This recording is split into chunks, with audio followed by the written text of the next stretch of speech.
In this video, we're going to be discussing the success criteria for marked reflections. Whenever we have communication questions in this course, we'll be using the following criteria for evaluating your work. Now, in front of you, you're going to see four C's, and what I call the four C's, what the four C's really are, they are the success criteria for communication questions in this course. How correct your answer is, how clear your answer is, how concise, and how complete. Now, what do each of these mean? Well, when I'm looking at a communication question, when I'm looking at a reflection, I need to know that the math is correct. If it's wrong, then it's not correct. And that's the first place I go when I'm evaluating your reflection. Is your work clear? Is it easy to understand? Do I need to read it a couple of times to get the gist of what you're saying? Is there spelling mistakes or grammar mistakes? This is really important for a lot of you. Some people struggle with spelling and grammar. Now, with our reflections throughout the week, I'm going to be providing you feedback to help with your spelling and grammar so that you don't make these kinds of mistakes when your work is being marked. The second last criteria here, the word concise, what does that mean? Well, basically, you get to the point. You don't go into too much detail. You don't use run-on sentences. You don't use any more sentences than you need to. You make your point in as few sentences as possible while keeping it clear and while making sure your work is complete. Now, what does it mean for work to be complete? Well, you state your answer and you back it up.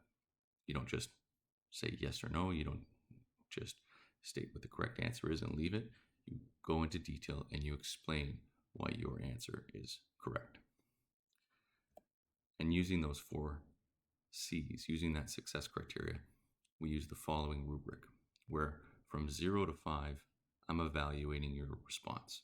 And you can think of the poor or 0 to 2 mark here. That's between the 50s and the 60s. So if a response is incorrect or it's missing important parts, that's usually where we're looking. Level 3 is in the 70s. So the response is basically correct, but there's some stuff missing that prevents it from being a good answer. And a good answer is one that's correct. And there's really only minor details that can be improved or clarified. Level 4 responses are in the 80s. And then lastly, the level 5 responses here. These ones are very thoughtful, clear, and complete. If another teacher saw this, they'd say, whoa, did a student make this or did Mr. Thompson write this answer? And when you answer one of your questions with this level, you're looking, or when I evaluate your response at this level, we're looking between 90 and 100%, so in the 90s. So what we're doing now is I'm going to give you a sample, a case study, where, like last week, you guys are going to pretend to be the teacher and you're going to have a look at some answers that students have provided to the following question. Okay? An experiment was conducted with bouncy balls, and the students graphed the height of the ball's bounce against the height it fell from. So they dropped the ball from increasing heights, and they looked at how high the ball bounced after being released from that height. So you can see the higher you drop the ball from, the greater it bounces. Now, they're not equal, so if I drop from 2 meters, the ball only bounces a little bit over a meter in height, and that's because some of the energy is lost and what have you. But it's hard for a bouncy ball to bounce perfectly back up. But what I want you to do, the question that I wanted the students to answer was I wanted them to interpret. We need to decide what the slope result means. In other words, what does the steepness of this line tell us? It's not just a number, it tells us something useful about the ball. What would be different about a bouncy ball that had a larger result? What about a smaller result? Give this quantity a name that helps us understand what it tells us about the ball. So using our 4 C's and using the rubric down here, let's evaluate some answers. Our first response says it means the bounciness of the ball.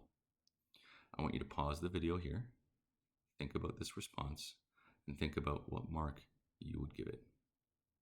I need you to justify your choice. You're going to have to explain why you chose the mark you chose using our 4Cs. In this next response, the interpretation of the slope of the line helps us to know how it bounces. Bigger slops means a bigger bounce. Smaller slops is less bounce. I'm going to give you guys a hint for this one.